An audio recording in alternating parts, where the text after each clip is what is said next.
অনেক খুঁজে পেলাম শেষে মুক্ত ছড়া দ্বীপ, এক পৃথিবীর সমান মূল্য প্রিয়তমার টিপ। হিমালয়ের মতো যদি স্বর্ণ পাহাড় হয়, আমার কাছে প্রিয়তমার সমতুল্য নয়। চাই না আমার হাজার সূর্য, লক্ষ চাঁদের আলো, কপালের ওই টিপটা যেন তার চেয়ে অনেক ভালো। আসসালামু আলাইকুম, কেমন আছেন সবাই? আমি এশা, ওয়েলকাম টু স্টোরি অফ এশা। আচ্ছা, আমার মতো ছোট্ট একটা কালো টিপ দিয়ে শ্বাসটাকে পরিপূর্ণ করতে কার ভালো লাগে? আমার তো বেশ লাগে। যদিও আমাদের ধর্মে টিপ পরাটা খুব একটা ভালো চোখে দেখা হয় না, কিন্তু সেই স্কুল লাইফ থেকেই হুমায়ুন আহমেদের বই পড়ে কালো টিপের প্রতি এক ধরনের প্রচণ্ড ভালোবাসা জন্মে যায়, যেটা এখনও বয়ে বেড়াই আমি। কলেজ লাইফে ফুল সাদা ড্রেসের সাথে চোখে গাঢ় কালো কাজল দিয়ে ছোট্ট একটা টিপ পরে নিজেকে যখন আয়নায় দেখতাম, শ্যামলা হলেও নিজেকে বেশ মায়াবী লাগতো। আমার কাছে মনে হয় একটা ছোট্ট টিপ, সে আপনি যেমনই সাজেন না কেন, আপনার সাজের মধ্যে অন্য ধরনের এক ভিন্নতা যোগ করে দেয়। আমার মতো টিপ পড়তে কারা ভালোবাসেন তারা অবশ্যই কমেন্ট বক্সে টিপ লিখে কমেন্ট করে যাবেন, বুঝে নেব আপনারা আমার দলের লোক। যাই হোক, আগের ব্লগে দেখতে পেরেছেন শরীর খুব একটা বেশি ভালো নেই, আর যেহেতু মায়ের কাছে আছি তাই কিছুই করা হয়ে উঠছে না, বেশ লেজি সময় কাটাচ্ছি। আর অলস সময় সারাক্ষণই খাচ্ছি। খেয়ে খেয়ে আমার ওজন তো, যাই হোক, ওজনের ভারটা নাই বলি এখানে। বাসায় খেতে খেতে খুবই অস্থির হয়ে গিয়েছিলাম, তাই ভাবলাম যাই বাইরে থেকে খাবার খেয়ে আসি, রুচির কিছুটা পরিবর্তন হোক। তাই সবাই মিলে চলে গিয়েছিলাম খুলনারই একটা ভালো রেস্টুরেন্টে চাইনিজ খেতে। খাবারটা বেশ উপভোগ করলাম এবং বাচ্চা দুটোও খুব ভালো সময় কাটিয়েছে। শেষমেশ বাসায় ফিরছি।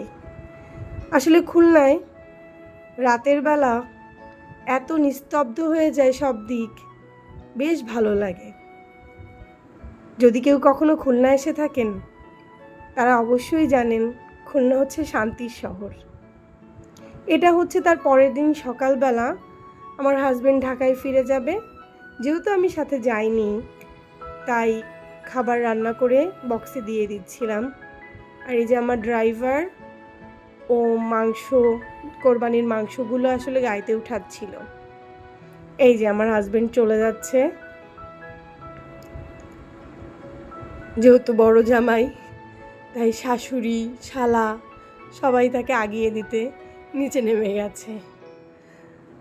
আমি কিছুদিন থেকে গিয়েছি, শরীরটা বেশ ভালো না, আর আমার সচরাচর খুলনায় খুব একটা আসা হয় না, ওই 2 ঈদেই দেখা যায়।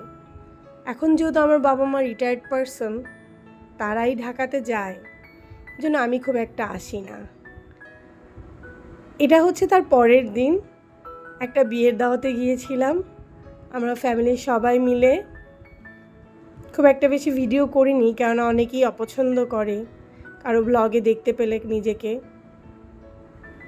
কিন্তু এত সুন্দর ছিল জায়গাটা।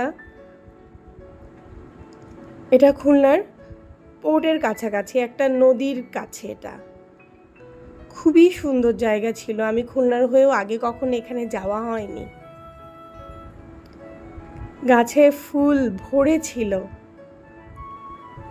বেশ উপভোগ করেছি। তবে গরমে অস্থির অবস্থা ছিল,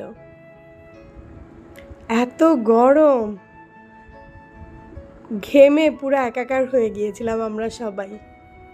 তারপরও যেরকমই হোক, পরিবারের সবাই যখন একসাথে থাকে তখন আসলে এগুলো সয়েই যায়। ওই যে দেখুন আমার বাচ্চা দৌড়াচ্ছে, সামনে তার মামা তার মাম্মাম, তার ড্যাড, তার ভাই বোনরা সব চলে যাচ্ছে নদীর কাছে। গাছগুলো বিশাল, তাদের ডানা মেলে দাঁড়িয়ে আছে। আসলে আকাশ আর গাছের বিশালতা আমাকে সবসময় খুবই টানে। এদের বিশালতা দেখলে মনে হয় আল্লাহ তাআলা এদের মনটা কত বড় করে দিয়েছেন, তাই না? হোক না সে আকাশ, হোক না সে গাছ, এত বড় জিনিসের মনটাও তো হয়তো বিশাল বড়। অদ্ভুত সুন্দর সময় কাটিয়েছে এখানে। এই দেখেন, ঘেমে একদম একটু মেকআপ করে গিয়েছিলাম, পুরাই 12টা। ছানাপোনাদের অবস্থাও খুব খারাপ। এই ছিল আমার ব্লগে। ভালো থাকবেন সবাই। আল্লাহ হাফেজ।